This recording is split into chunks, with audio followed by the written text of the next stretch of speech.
Et c'est là que Gerda et Kay se retrouvent pour aimer les fleurs et les oiseaux, car sur ces planches poussent deux énormes rosiers couverts de roses rouges et les oiseaux viennent s'y piquer.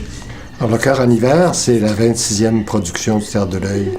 La plupart du temps, dans les autres productions, c'est moi qui faisais la mise en scène. Pour celle-ci, j'ai choisi de demander à Catherine Vidal. Et c'est là qu'elle m'a proposé de faire une adaptation de La Reine des Neiges d'Andersen, un conte qu'elle aimait beaucoup quand elle était enfant.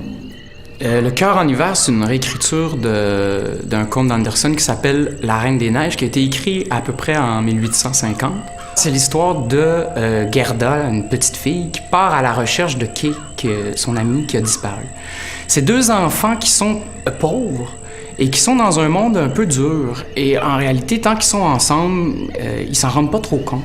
Gerda et Kay sont deux enfants pauvres, car ils sont pauvres et ils n'ont rien. Mais la Reine des Neiges apparaît à Kay et lui fait constater, en fait, la dureté du monde dans lequel il vit. Et Kay, en réalisant ça, il accepte de partir avec elle, de se laisser congeler, parce qu'il n'est pas capable de faire face à cette dureté-là. En échange, donc, Gerda part à sa recherche et se retrouve, à l'inverse de Kay, à vivre toutes sortes d'aventures. Elle se fait mentir, elle se fait blesser, elle se fait des amis, donc il se passe toutes sortes de choses. Et la grande différence, donc, c'est que Gerda se retrouve, elle, à vivre la dureté de ce monde-là au complet, quoi, jusqu'à la lie, en fait. Étienne Lepage est un collaborateur assez régulier de Catherine. C'est un auteur que j'aime beaucoup son style, j'aime beaucoup son audace. Et je dois dire qu'il a fait vraiment quelque chose de très surprenant, de très original et de très moderne, à quelque part. C'était intéressant à prendre comme matière. Par contre, il y a un propos un peu vieillot. On a eu envie de changer un peu ça, puis de trouver une autre manière de réutiliser les péripéties pour amener un autre propos. Mais aussi, je me suis donné le souci d'essayer d'amener ça vers le théâtre puis la marionnette. C'est-à-dire que dans le conte d'Andersen, c'est un peu un narrateur omniscient. Là, j'ai fait un personnage qui est impliqué dans l'histoire, qui raconte, et puis aussi des dialogues, évidemment, pour rendre ça un peu plus dynamique. Arrête! Pause! Arrête! Stop! Qui? Oh! Qui que quoi donc où?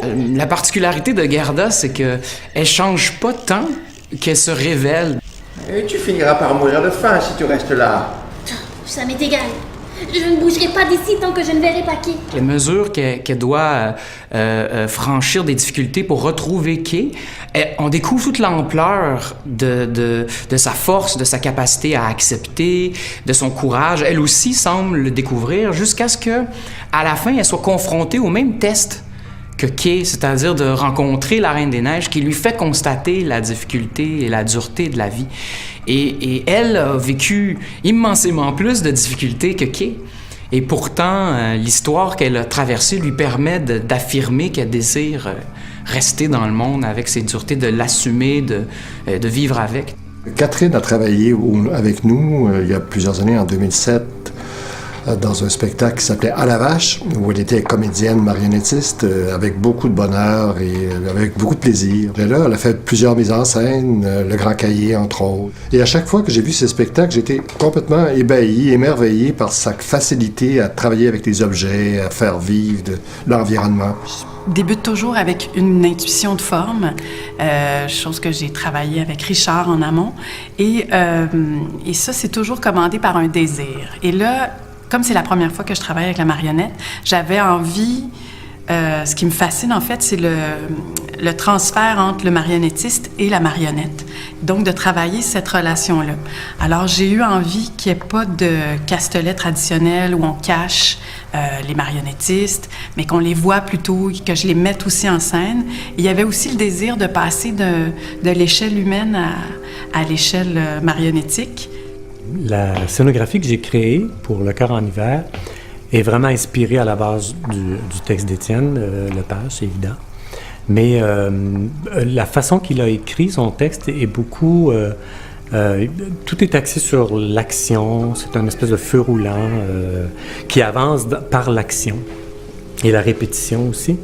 Et ce qui est intéressant, en fait, mon défi à moi, c'était de voir comment je pouvais dynamiser cette écriture-là en langage scénographique, en tout cas, ou en tout cas en échange, en rapport dans l'espace et en marionnette.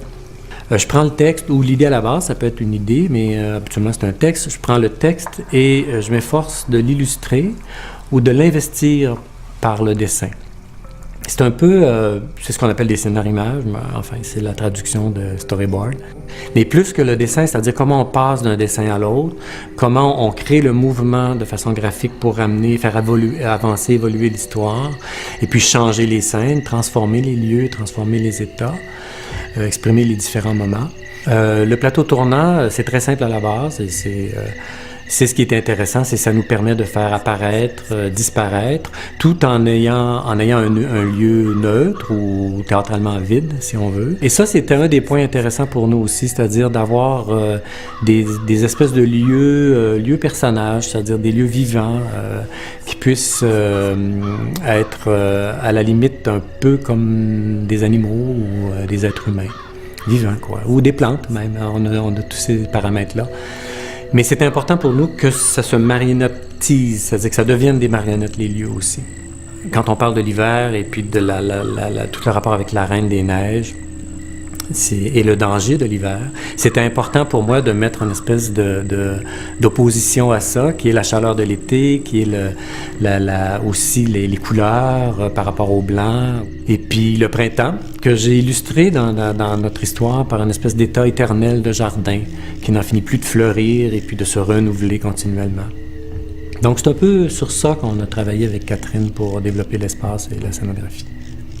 En marionnette, ce qui est important, c'est pas l'esthétique, ou pour moi c'est en second plan, disons, mais ce qui est important, c'est comment ça va vivre. Donc, comment ça va bouger, comment ça va évoluer dans l'espace, comment le caractère va s'exprimer par le mouvement, la personnalité des personnages, et aussi révéler les moments, les tensions, le vécu qui est imprégné dans les scènes par le mouvement. Comment je peux faire? Le premier ancrage qu'on a, c'est les lieux personnages. Et ce qui était intéressant avec cette idée-là, je trouvais, c'est que les marionnettistes deviennent donc des espèces de personnages eux aussi. J'aime à les appeler les marionnettes vivantes, en fait, d'une certaine façon. Les marionnettes bunraku, qui en sont une autre, parce que le bunraku permet, qui est une tradition japonaise de manipulation, qui permet d'être très très proche des personnages. C'est un peu comme des poupées qu'on anime par derrière. Et puis donc les mouvements sont très fluides, sont très très proches de l'humain, je dirais, d'une certaine façon. Et on se sert souvent du bunraku comme élément identificateur qui permet aux spectateurs, dans ce cas-ci les jeunes spectateurs, de se refléter dans les personnages. Donc c'est les enfants, c'est Gerda et Kei. Et aussi la petite brigande qui est un peu dans le même clan de personnages qui sont en bunraku. Comme nos deux protagonistes, nos deux marionnettistes qui manipulent Gerda et qui avaient le casting de jeunes donc qui pouvaient représenter Gerda et Kei, on a même fait exprès que les marionnettes leur ressemblent. Tous les personnages autour sont plus fantasques, sont plus abstraits au niveau de leur réalité, mais en même temps, les mouvements sont très précis pour aussi définir leur qualité. On a entre autres des marionnettes à gaines qui ont la fonction, eux, d'être aussi très très proches du corps et très mobiles et très rapidement enlevés et mis. On a des marionnettes, des objets manipulés, c'est des aplats qui sont sur des différents pivots, qui permettent des animations dans l'espace. Mais en plus, on a aussi des éléments animés, c'est des surfaces.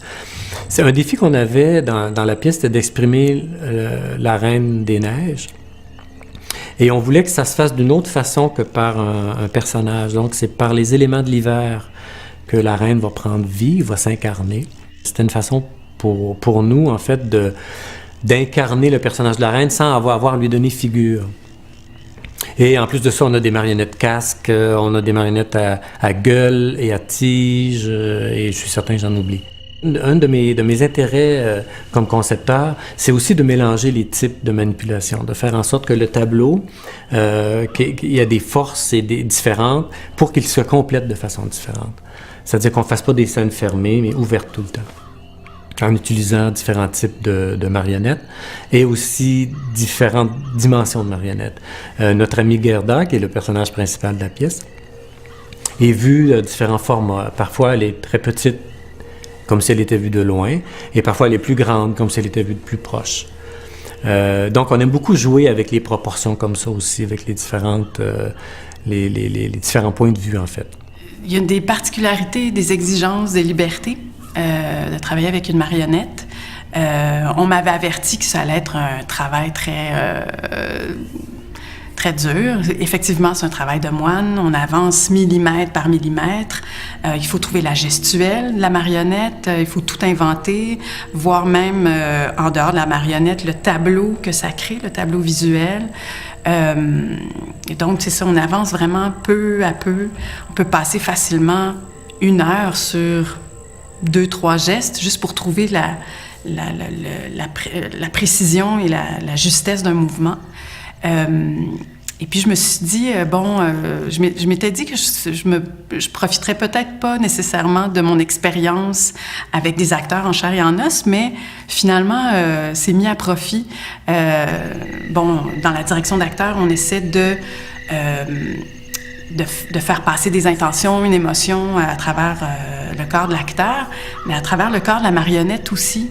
Donc, même si je passe par le marionnettiste, lui, il transfère quand même ces émotions-là. Alors, c'est sûr que j'ai comme aidé Catherine à faire la démarche scénographique avec Richard Lacroix, de faire des choix techniques, de faire des choix d'approche scénographique, mais aussi à constituer son équipe.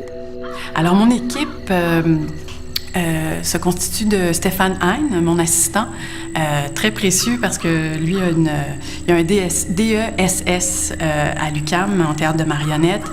Il a été marionnettiste sur 2 productions du Théâtre de l'Œil, donc il connaît les habitudes de la maison, la façon de faire. Donc, Stéphane est là pour ce qui est marionnettique. Dès qu'on on rencontre des nœuds à défaire, lui est là pour la marionnettique. Là, il y a cette expertise-là que j'ai pas nécessairement. Et puis, l'équipe de comédiens.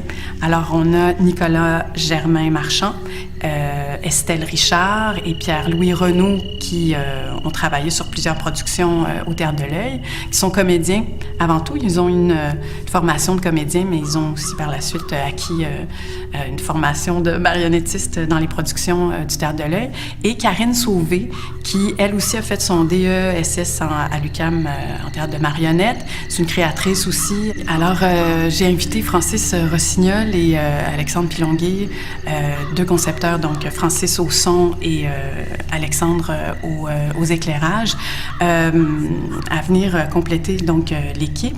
On a développé un langage artistique commun, on se comprend très rapidement, et puis ils arrivent, je trouve, à mettre en 3D d'autres dimensions du texte. Je trouve que ça vient enrichir ce qui se passe sur scène. Ils viennent pas juste doubler ou ce qui est déjà là.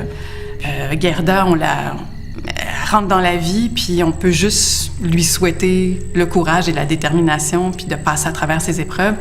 Puis le marionnettiste est là comme un peu un parent, lui souhaite juste que ça se passe bien, puis qu'il va être là pour aider, mais qu'il pourra pas il pourra pas prendre la place de la marionnette pour vivre ce qu'elle a à vivre.